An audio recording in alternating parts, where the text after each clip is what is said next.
खाना खाते खाते जतिन के हाथ रुक गए। बराबर वाले कमरे से मम्मी की आवाज आ रही थी। क्या इसी दिन के लिए मैंने इसे पाल पोस कर बड़ा किया था कि एक दिन ये मुझे खून के आंसू रुलाएगा।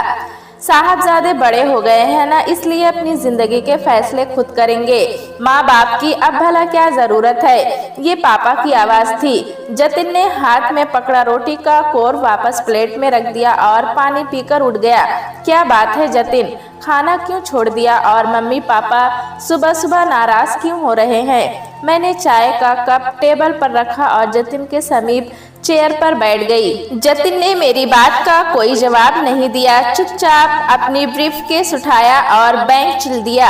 मैं हैरानी से उसे जाता देखती रही। 2 दिन पहले ही मैं अपनी ससुराल से मायके बीएड करने के लिए आई थी। जिस क्षण मैंने घर की देहरी पर पांव रखा था, उसी क्षण घर में पसरे तनाव को महसूस कर लिया था।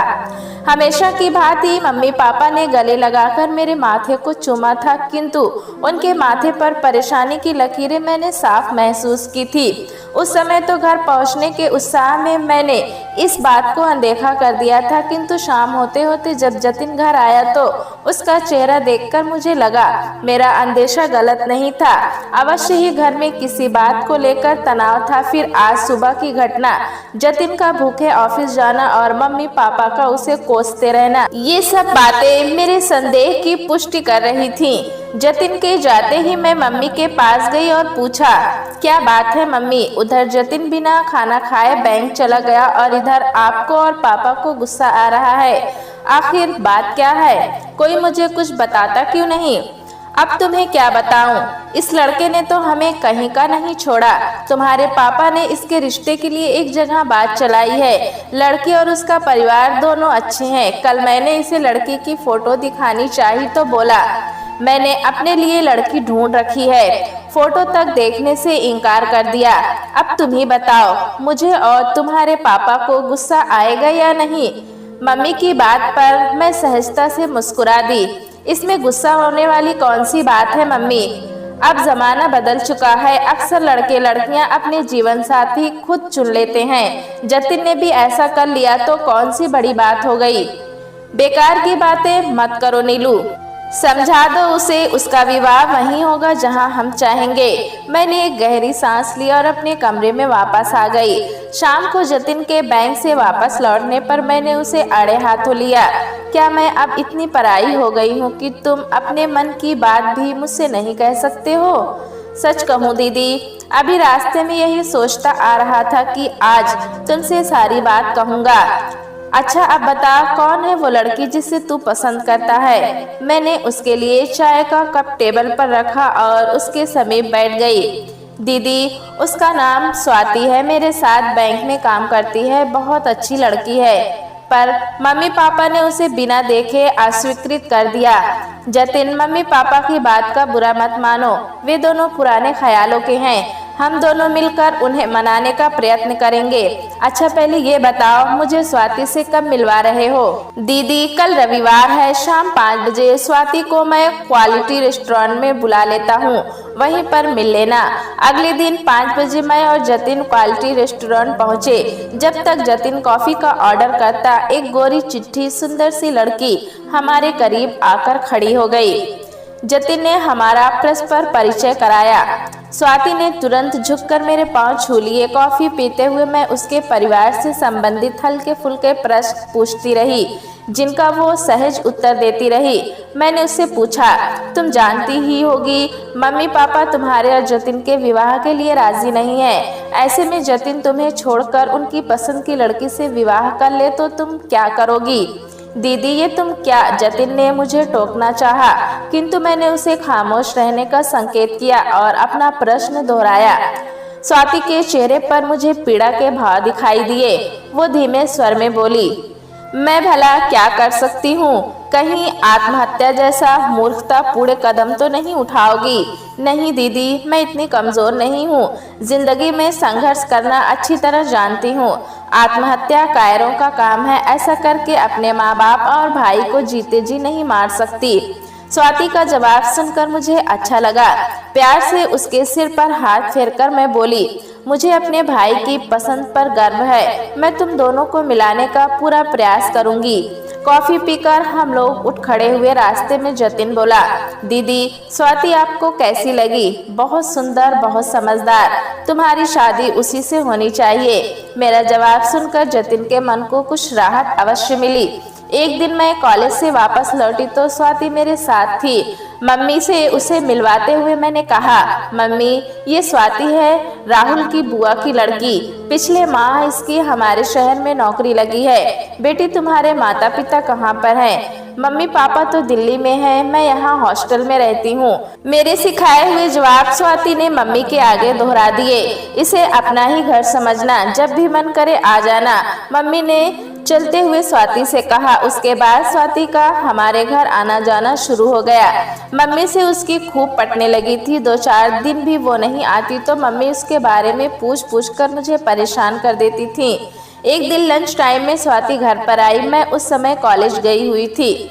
जो ही वो गेट खोलकर अंदर घुसी, उसे सीढ़ियों पर से मम्मी के चीखने की आवाज सुनाई दी। वो तेजी से उस ओर लपकी। देखा मम्मी सीढ़ियां उतरते हुए फिसल गई थी।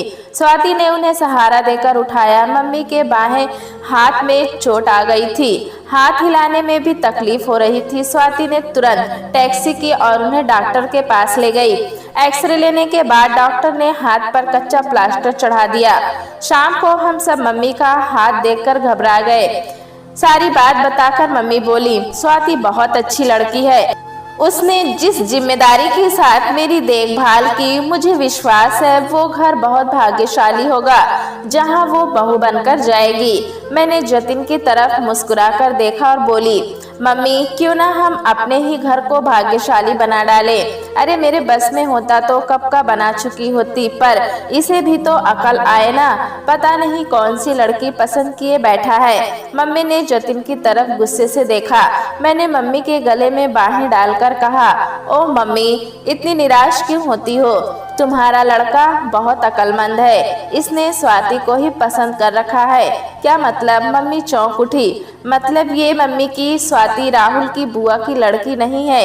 ये वही लड़की है जिसे जतिन ने पसंद कर रखा है। मैंने मम्मी को शुरू से अंत तक सारी बातें बताई और कहा, आपने और पापा ने तो बिना देखे ही लड़की रिजेक्ट कर दी थी। मेरे पास उसे आपसे मिलवाने का कोई और रास्ता ना था। अभी मैंने अपनी बात पूरी ही की थी कि तभी पापा कमरे में आ गए। सुना आपने? नीलू कह रही है। मम्मी अभी भी मेरी बात से अचंभित थी। मैंने सब सुन लिया है। इस बारे में हम सब कल बात करेंगे। पापा को शायद सोचने के लिए समय चाहिए था।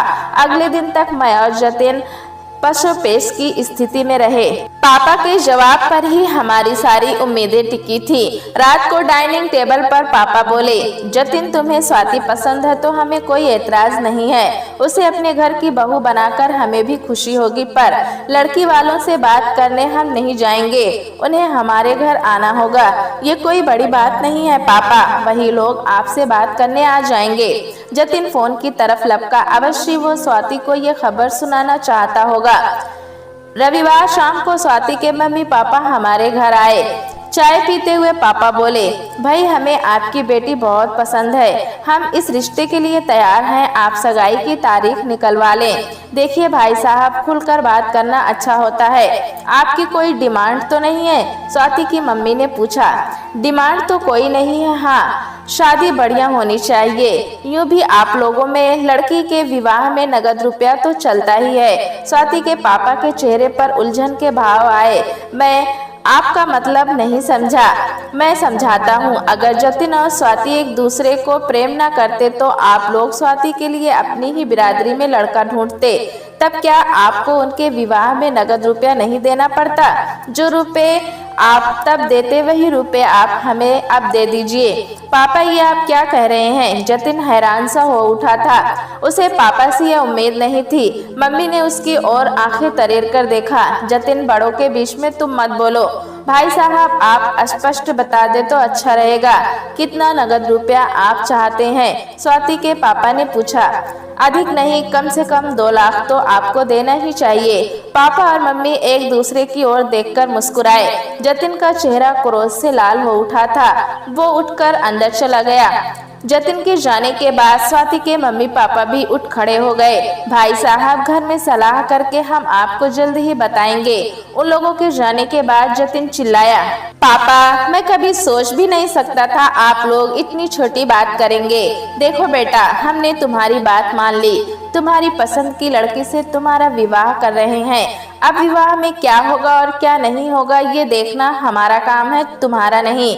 नहीं पापा, ये ठीक नहीं है। मैं विवाह में दहेज नहीं लूंगा, चाहे कुछ भी हो जाए। ठीक है, फिर तुम भी कान खोलकर सुन लो, तुम्हारा स्वाति से विवाह भी नहीं होगा। हम इस रिश्ते से इनकार कर देंगे। पापा भी अब आक्रोशित हो उठे थे। विवाह भी होगा और दहेज भी नहीं लिया जाएगा, ये तय है। इसके लिए मुझे चाहे कुछ भी करना पड़े। जतिन एक एक शब्द पर जोर देकर बोला, देखो बरखुरदार, कान खोलकर सुन लो, ये मेरा घर है। अगर यहाँ रहना है तो मेरी बात माननी पड़ेगी। अगर ऐसी बात है पापा, तो मैं ये घर ही छोड़ दूंगा। जतिन पैर पटकता हुआ अपने कमरे में चला गया। मैं हक्का भक्का सी ये सारा तमाशा देखती रह गई। कहाँ तो मैं समझ रही थी कि जतिन की विवाह की समस्या सुलझ गई और कहाँ गुत्थी और भी उलझ कर रह गई थी। अगले दिन दोपहर में मम्मी से बात की तो वो नाराजगी जाहिर करते हुए बोली, देख नीलू, तू जतिन की तरफदारी मत कर। तेरे पापा शादी के लिए राजी हो गए, क्या ये कम बड़ी बात है? विवाह में हम थोड़ा बहुत दहेज ले लेंगे तो कौन सा आसमान टूट पड़ेगा। हम कोई दुनिया के पहले माँ बाप तो है नहीं जो दहेज मांग रहे हैं। मम्मी, जतिन भी कोई पहला लड़का नहीं है जो इस कुप्रथा का विरोध कर रहा है। सभी पढ़े लिखे समझदार युवक अब दहेज के विरोध में आवाज उठाते हैं। हाँ, सारे समाज को बदलने का ठेका तो तुम ही लोगों ने ले रखा है ना। मम्मी बड़बड़ाती हुई रसोई में चली गई। मम्मी पापा और जतिन के बीच तनाव बढ़ता ही गया। जब जतिन हर तरह से उन्हें समझा कर थक गया और वे नहीं माने तो उसने अपने लिए किराए पर फ्लैट ले लिया। अपना सामान लेकर घर से जाते हुए उसने मम्मी पापा के पांव छुए। रूठे कंठ से वो बोला, मैंने कभी सपने में भी नहीं सोचा था कि आप लोगों से इस तरह अलग होना पड़ेगा। हमारे सिद्धांत बेशक अलग हैं, किंतु बस रहने दे। ये आदर्शवादी बातें अपने पास ही रख और याद रख, मेरी जायदाद में से तुझे एक फूटी कौड़ी भी नहीं मिलेगी। ये मकान भी मैं नीलू के नाम कर दूंगा। पापा क्रोध में चिल्लाए, आपकी जायदाद की मुझे कोई चाह नहीं पापा, आप खुशी से सब कुछ दीदी के नाम कर दें, कहकर जतिन चला गया। उस समय मम्मी की आंखें अवश्य से भर आई थी। 10 दिन बाद जतिन और स्वाति का मंदिर में विवाह हो गया। विवाह से पूर्व स्वाति के माँ बाप ने जतिन को काफी समझाया कि उन्हें दहेज देने में कोई आपत्ति नहीं है, किंतु जतिन टस से मस नहीं हुआ। इसके बाद बेटे और माँ बाप के बीच उन्होंने भी ज्यादा बोलना उचित नहीं समझा। विवाह से एक दिन पहले जतिन मम्मी पापा को बुलाने घर पर आया था, किंतु उन्होंने जाने से इनकार कर दिया। हाँ, मुझे और मेरे पति राहुल के सम्मिलित होने पर उन्होंने कोई ऐतराज नहीं किया। 3 से 4 दिन तक जतिन के घर पर रहकर और स्वाति को उसकी गृहस्थी में एडजस्ट करवाकर मैं वापस मम्मी के घर लौट आई और राहुल वापस दिल्ली चले गए। मैं अब अपनी बीएड की पढ़ाई में व्यस्त रहने लगी थी। जतिन के विवाह को 4 माह बीतने को आए थे। इस बीच ना तो जतिन घर पर आया, ना ही मम्मी पापा अपने बेटे बहू से मिलने गए। किंतु कुछ दिनों से मैं एक बात महसूस कर रही थी। मम्मी पापा बहुत खामोश और उदास रहने लगे थे। ना तो उन्हें दहेज मिला था और ना ही बेटे बहू का साथ। इस बुढ़ापे में अकेले रह जाना अपने आप में एक बहुत बड़ी त्रैजेडी थी। एक शाम पापा के मित्र सुरेश अंकल आए। बातों ही बातों में वो पापा से बोले, एक बात मुझे समझ नहीं आई, आपने जब जतिन और स्वाति को विवाह की इजाज़त दे दी थी तो फिर जतिन घर से अलग क्यों हुआ और क्यों उसने खुद मंदिर में शादी कर ली? अब तुम्हें क्या बताऊं, छोटी छोटी बातों में हमारे विचार मेल नहीं खा रहे थे, किंतु इसका मतलब ये तो नहीं कि घर से अलग हो जाओ और खुद शादी रचा लो। पाल पोस कर क्या इसी दिन के लिए बड़ा किया था? दबी जबान में पापा बोले, यार अब जमाना बहुत बदल गया है। आज की युवा पीढ़ी इन सब बातों को कहाँ सोचती है। माँ बाप के प्रति भी उनका कुछ फर्ज है। ऐसी भावनाओं से कोसों दूर वे अपने स्वार्थ में लिप्त हैं। अंकल के जाते ही मम्मी भड़क उठी। दोस्त के आगे बेटे को क्यों कोस रहे थे? अपनी बात भी तो उन्हें बताते कि मैंने ही दहेज मांग रहा था। तुम्हारे पैसे के लालच के कारण ही जवान बेटे को घर छोड़ने के लिए मजबूर होना पड़ा। मेरी क्या क्या इच्छाएं थी बेटे की शादी को लेकर, किंतु सब तुम्हारे लालच की आग में भस्म हो गई। मम्मी रोने लगी। पापा उनके आंसुओं की परवाह न करते हुए चिल्लाए, तुम तो ऐसे कह रही हो जैसे मैं अकेला ही पैसे की इच्छा कर रहा था। क्या तुम इस काम में मेरे साथ नहीं थी? आज बड़ी दूध की धूली बन रही हो। इतनी ही पाक साफ थी तो उस समय मुझसे क्यों नहीं कहा कि दहेज मत मांगो? नीलू तू ही बता, क्या तेरी मम्मी दहेज लेना नहीं चाहती थी? पापा ने मुझे अपने पक्ष में करना चाहा, किंतु मम्मी भी पीछे रहने वाली नहीं थी। वो भी बिना एक पल गंवाए बोली, नीलू तू सच कहना, ज्यादा इच्छा किसकी थी, तेरे पापा की या मेरी? ओ मम्मी पापा आप दोनों चुप रहो। मैं खींच उठी। जो बीत गया उसकी लकीर पीटने से क्या फायदा? बीता वक्त तो हाथ नहीं आ सकता, हाँ आने वाला वक्त हमारे हाथ में है, उसे अवश्य संवार सकते हैं। बिगड़ी बात मनाने का एक सूत्र उनके हाथ में देकर मैं कमरे से बाहर चली आई। अभी मुझे ढेरों काम करने थे। 2 दिन बाद मम्मी पापा और मुझे रमा मौसी की लड़की की शादी में जयपुर जाना था। जयपुर पहुंचने पर रमा मौसी से आराम से बैठकर बात करने का वक्त ही नहीं मिला। अगले दिन शादी थी और वो काम करने में व्यस्त थी। मुझे लगा व्यस्त होने के साथ साथ वो तनावग्रस्त भी थी। शाम के समय बड़े मामा जी से मौसा मौसी की परेशानी का कारण पूछा तो वो बोले, अरे तुम लोगों को नहीं पता, रमा की परेशानी का कारण लड़के वालों ने दहेज में कार मांगी है। अब तुम लोग तो जानते ही हो, रमा के पति सुरेश जी रिटायर हो चुके हैं। कार के लिए रुपयों का इंतजाम करना कितना कठिन काम था। लड़की की शादी क्या की, कर्जे के नीचे दब गए रमा और जीजा जी। मामी जी बोली, मैंने तो रमा दीदी से कहा था कि ऐसे लालची लोगों से रिश्ता मत जोड़ो। अरे जिसने अपनी लड़की दे दी उसने सब कुछ दे दिया, किंतु रमा दीदी नहीं मानी। उन्हें डर था कहीं अच्छा रिश्ता जल्दी मिले ना मिले। दरअसल लड़की वालों की कमजोरी की वजह से ही लड़के वाले ज्यादा सिर चढ़ते हैं। मामा मामी की बातें सुनकर मम्मी पापा के चेहरे का रंग उड़ गया। मम्मी धीरे से हाँ हूँ करके रह गई। मैं मन ही मन उनकी मनोस्थिति का अंदाजा लगा रही थी। क्या बीत रही होगी उनके मन पर। थोड़ी देर पहले तक दोनों रमा मौसी को लेकर कितने चिंतित थे, किंतु अब उनकी परेशानी का कारण जानकर दोनों के मुंह पर ताला लग गया था। जयपुर से वापस लौटकर मम्मी पापा और भी व्यथित रहने लगे। मन ही मन दोनों प्रायश्चित की अग्नि में जल रहे थे। अब हर दूसरे दिन मम्मी मुझसे पूछती, नीलू जतिन के घर गई थी क्या? मेरे हाँ कहने पर उत्सुकता से बेटे बहू के बारे में पूछती। मैं जानती थी मम्मी आप और पापा के मन में इन दिनों क्या चल रहा था। दोनों अजीब सी कश्मकश में फंसे हुए थे। एक तरफ बेटे बहू की ममता तो दूसरी तरफ उनका अहम। एक दिन मैं कॉलेज से लौटी तो देखा मम्मी पापा चाय पी रहे थे। मैंने उन्हें बताया, आज मैं जतिन के घर गई थी। स्वाति को 2 दिन से बुखार है। अरे तो उसकी देखभाल कौन कर रहा होगा? वो तो पहले ही कमजोर है। मम्मी को चिंता होने लगी। पापा बोले, ऐसा करो जतिन की माँ खाना बना लो, नीलू वहाँ दे आएगी। मैं कुछ पल सोचती रही, फिर बोली, मम्मी सच कहिए, क्या आप दोनों का मन नहीं करता जतिन और स्वाति को देखने का? मन तो बहुत करता है। अक्सर रातों को नींद खुल जाती है। उस समय कितनी छटपटाहट होती है क्या बताऊं। तुम्हारे पापा से कुछ कहती हूँ तो उनकी आंखें पहले ही भर आती हैं। कहते हैं माँ बाप तो अपने घर को बसाते हैं और हमने बसे बसाए घर के टुकड़े कर दिए। आप चाहे मम्मी तो इन टुकड़ों को पुनः जोड़ सकती हैं, इस घर को फिर से बसा सकती हैं। जतिन कभी हमें याद करता है नीलू? पापा के चेहरे पर ग्रहण पीड़ा के भाव भर आए। आपको अपनी ममता पर भरोसा नहीं है मम्मी पापा? जब आप उसे नहीं भूले तो वो आपको कैसे भूल सकता है? आप दोनों मेरा कहाँ मानिए। ये अत्यंत उपयुक्त अवसर है जतिन और स्वाति के पास जाने का। इस समय आपका बड़कपन भी बना रहेगा और आपकी इच्छा भी पूरी हो जाएगी। ठीक है जतिन की माँ, हम चलते हैं अपने बेटे बहू के पास। हम तीनों जतिन के घर पहुँचे। हमें यूँ अचानक आया देख जतिन और स्वाति हक्के बक्के रह गए। स्वाति ने तुरंत उठकर मम्मी पापा के पाँव छू लिए। स्नेह से दोनों के सिर पर हाथ फेरकर मम्मी बोली, हमें माफ़ कर दो बच्चों, हम अपनी गलती पर बहुत शर्मिंदा हैं। ऐसा मत कहिए मम्मी, क्षमा मांगने का अधिकार सिर्फ बच्चों का होता है। मम्मी पापा को देखकर जतिन का चेहरा खुशी से चमक उठा था। उसने आदर से उन्हें बैठाया। मैंने जल्दी से सबके लिए चाय बना ली। चाय पीते हुए पापा बोले, बच्चों पिछली बातें भुलाकर क्या तुम दोनों अब अपने घर चलने के लिए तैयार हो? पापा, परिस्थितिवश मैं आपसे अलग भले ही रहने लगा पर दूर कभी नहीं हुआ। आप जब कहेंगे हम आ जाएंगे। मम्मी पापा के पछतावे के बारे में मैंने जतिन और स्वाति को पहले ही बता रखा था, इसलिए वे दोनों अपने को मानसिक रूप से इस सब के लिए तैयार कर चुके थे।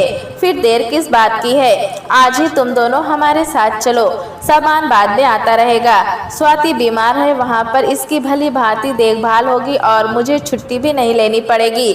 आप लोग तो जानते ही हैं मुझ पर छुट्टियों की हमेशा कमी रहती है। जतिन की इस बात पर स्वाति ने उसकी ओर आंखें तरेर कर देखा, फिर हंस पड़ी। मैं सोच रही थी जीवन में सुख और दुख धूप छांव के समान आते रहते हैं। जहां दिलों में प्यार होता है वहां रिश्तों की डोर इतनी आसानी से नहीं टूटती। दोस्तों, कहानी कैसी लगी हमें कमेंट में ज़रूर बताएं। चैनल पे नए हैं तो एक लाइक और सब्सक्राइब करना ना भूलें।